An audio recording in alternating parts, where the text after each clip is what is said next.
आजिरा समय भारतर संघीय व्यवस्था रे ओडिशा बड़ प्रभावशाली स्थान अच्छे। यही समय आमर जगा बलिया भौणी सुभद्रार ये बहुआयामी सप्तरंगी इंद्रधनुष सरकार दायित्व भी अच्छे। ये सेवार दायित्व अच्छे।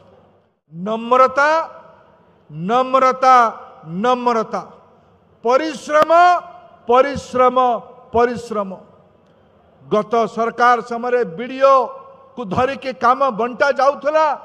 आज से पद्धति को आम आपणा बोधे लोक ये पद्धति को प्रत्याख्यान करिसेंती।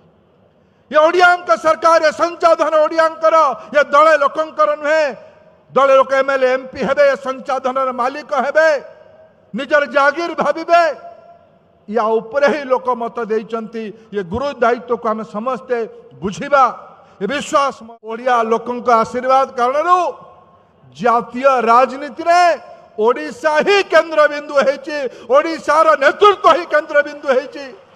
मु कृतज्ञता ज्ञापन करी नरेंद्र मोदी को। ओडिशा रे केबे तीन जन प्रभावशाली कैबिनेट मंत्री को भी सरकार है नथिले। नरेंद्र मोदी ओडिशा को एते भल पाइचंती ये मंच तार प्रमाण। आज भी नुआ सरकार रो मन की बात रे रथ यात्रा रो शुभेच्छा दबार भूल करना माननीय प्रधानमंत्री।